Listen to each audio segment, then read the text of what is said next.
آج میں ایک مختصر سا قصہ بیان کروں گا پیغمبر حضرت خضر علیہ السلام اور حضرت موسیٰ علیہ السلام کا۔ ایک دن پیغمبر موسیٰ علیہ السلام نے خطبہ دیا اور ایک شخص نے پوچھا، زمین میں سب سے زیادہ علم رکھنے والا کون ہے؟ اور موسیٰ علیہ السلام نے جواب دیا، میں ہوں۔ اور موسیٰ علیہ السلام کا یہ انداز اللہ تعالیٰ کو پسند نہ آیا، اور اللہ تعالیٰ نے فرمایا، اے موسیٰ، زمین میں آپ سے بڑا عالم موجود ہے۔ اور موسیٰ علیہ السلام نے پوچھا، اے اللہ، کون ہے اور کہاں ہے؟ اللہ تعالیٰ نے فرمایا، تم اسے مجمع البحرین کے پاس مل سکو گے۔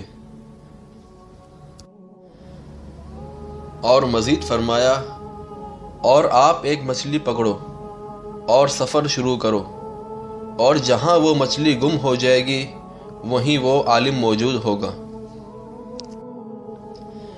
اللہ تعالیٰ فرماتے ہیں، اور جب موسیٰ نے اپنے نوجوان سے کہا کہ میں تو چلتا ہی رہوں گا یہاں تک کہ دو دریاؤں کے ملنے کی جگہ پہنچ جاؤں، یا پھر میں عرصہ دراز تک چلتا رہوں گا۔ اور جو موسیٰ علیہ السلام کے ساتھ تھے وہ یوشع بن نوح تھے، اور یہ بھی نبی تھے۔ جیسا کہ سورہ کہف میں اللہ تعالیٰ فرماتے ہیں، جب وہ دونوں وہاں پہنچے جہاں دو دریا ملتے تھے تو وہاں وہ اپنی مچھلی بھول گئے، جس نے دریا میں سرنگ جیسا راستہ بنا لیا،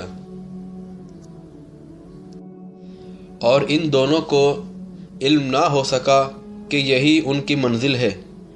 مچھلی کو انہوں نے ٹوکری میں ڈالا ہوا تھا، اور مچھلی وہاں زندہ ہو گئی اور اچھل کر پانی میں چلی گئی۔ اور اس وقت موسیٰ علیہ السلام سوئے ہوئے تھے، اور یوشع علیہ السلام نے مچھلی کو جاتے دیکھ لیا، اور موسیٰ علیہ السلام کو بتانا بھول گئے، یہاں تک کہ آرام کر کے پھر سفر شروع کر دیا۔ اور دوسرے دن موسیٰ علیہ السلام کو بھوک محسوس ہوئی تو یوشع علیہ السلام سے کہا کہ ناشتہ لاؤ۔ اللہ تعالیٰ فرماتے ہیں، جب یہ دونوں وہاں سے آگے بڑھے تو موسیٰ نے اپنے نوجوان سے کہا کہ ہمارا ناشتہ لے آؤ، ہمیں اس سفر سے سخت تکلیف اٹھانی پڑی ہے۔ اور اس نے جواب دیا کہ کیا آپ نے نہیں دیکھا جب کہ ہم پتھر سے ٹھیک لگا کر آرام کر رہے تھے، وہیں میں مچھلی بھول گیا تھا۔ دراصل شیطان نے مجھے بلا دیا کہ میں اس کا تم سے ذکر کروں، اور مچھلی نے دریا میں اپنا راستہ بنا لیا تھا۔ موسیٰ علیہ السلام نے کہا، یہی تو تھا وہ مقام جس کی تلاش میں ہم تھے۔ چنانچہ وہی سے اپنے قدموں کے نشان دیکھتے دیکھتے واپس چلے، اور وہاں انہوں نے ہمارے بندوں میں سے ایک بندے کو پایا، اسے ہم اپنے پاس سے رحمت عطا کی تھی، اور اسے اپنے پاس سے علم عطا کر رکھا تھا، اور یہ خضر علیہ السلام تھے۔ اللہ نے انہیں نبوت عطا کی تھی، اور موسیٰ علیہ السلام نے خضر علیہ السلام سے بات چیت شروع کی۔ اللہ تعالیٰ فرماتے ہیں، موسیٰ نے کہا کہ میں آپ کی پیروی کروں کہ آپ مجھے وہ نیک عمل سکھا دیں جو آپ کو سکھایا گیا ہے۔ اس نے کہا، آپ میرے ساتھ ہرگز صبر نہیں کر سکیں گے، اور جس چیز کی حقیقت کا آپ کو علم نہیں اس پر آپ صبر بھی کیسے کر سکتے ہیں؟ اور موسیٰ نے کہا، انشاءاللہ آپ مجھے صبر کرنے والا پائیں گے، اور میں کسی بات پر آپ کی نافرمانی نہیں کروں گا۔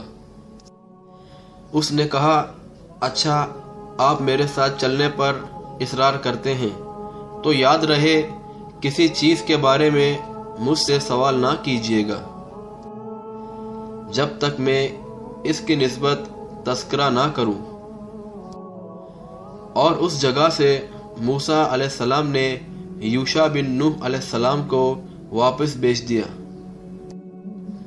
اور موسیٰ علیہ السلام اور خضر علیہ السلام کا سفر شروع ہوا۔ سورہ کہف میں اللہ تعالیٰ فرماتے ہیں، پھر وہ دونوں چلے یہاں تک کہ وہ کشتی میں سوار ہوئے۔ خضر نے اس کے تختے توڑ دیے، اور موسیٰ نے کہا، کیا آپ اسے اس لیے توڑ رہے ہیں کہ کشتی والے سب ڈوب جائیں؟ یہ تو آپ نے بڑی خطرناک بات کر دی۔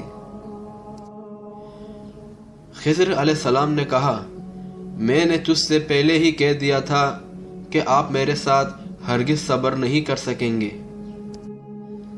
موسیٰ علیہ السلام نے جواب دیا کہ میری بھول پر مجھے نہ پکڑیے اور مجھے میرے کام میں تنگی میں نہ ڈالیے۔ اور اس کے بعد موسیٰ اور خضر علیہ السلام نے سفر شروع کیا۔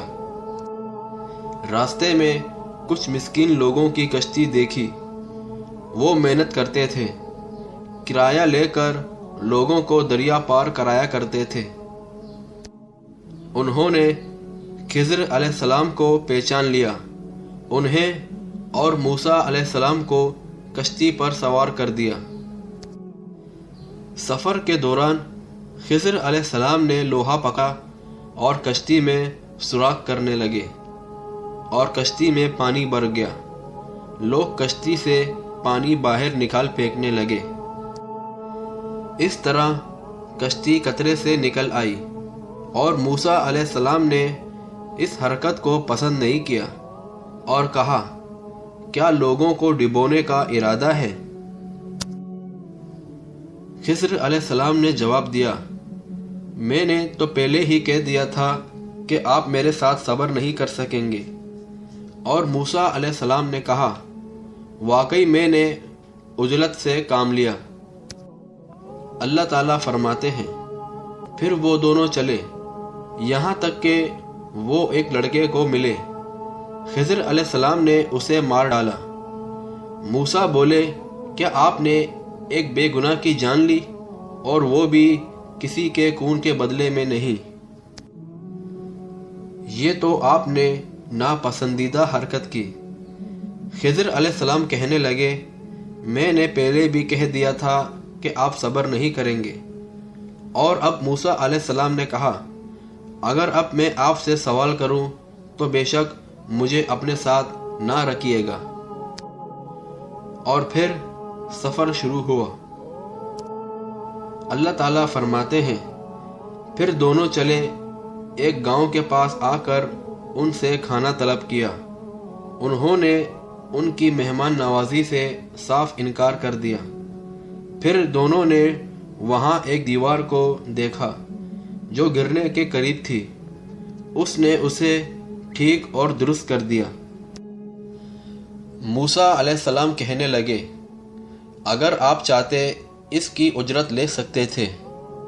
اس نے کہا، بس اب میرے اور آپ کے درمیان جدائی ہے، اب میں ان باتوں کی حقیقت بتاؤں گا جن پر آپ نے صبر نہ کیا۔ اور خضر علیہ السلام نے کہا، کشتی تو چند مسکینوں کی تھی جو دریا میں کام کاج کرتے تھے، میں نے اس میں کچھ توڑ پھوڑ کرنے کا ارادہ کر لیا، کیونکہ ان کے آگے ایک بادشاہ تھا جو اچھی اور ثابت کشتی کو زبردستی اپنے قبضے میں لے لیتا تھا۔ اور اس کے بعد دوسرا واقعہ بتایا۔ اور اس لڑکے کے ماں باپ ایماندار تھے، ہمیں خوف ہوا کہ کہیں یہ انہیں اپنی سرکشی اور کفر سے پریشان نہ کر دے۔ اس نے ہم سے چاہا کہ انہیں ان کا پروردگار اس کے بدلے اسے بہترین پاکیزگی والا اور زیادہ پیار محبت کرنے والا بچہ عنایت فرمائے۔ اور تیسرا واقعہ یہ بتایا۔ دیوار کا قصہ یہ ہے کہ اس شہر میں 2 یتیم بچے ہیں جن کا خزانہ اس دیوار کے نیچے دفن ہے۔ ان کا باپ بہت نیک تھا، تو تیرے رب کی چاہت تھی کہ دونوں یتیم اپنی جوانی کی عمر میں آ کر اپنا یہ خزانہ تیرے رب کی مہربانی اور رحمت سے نکالیں۔ اور خضر علیہ السلام نے کہا، میں نے اپنی رائے سے کوئی کام نہیں کیا۔ یہ تھی اصل حقیقت ان واقعات کی جن پر آپ صبر نہ کر سکے، اور یہ تھا مختصر سا قصہ پیغمبر حضرت خضر علیہ السلام اور پیغمبر حضرت موسیٰ علیہ السلام۔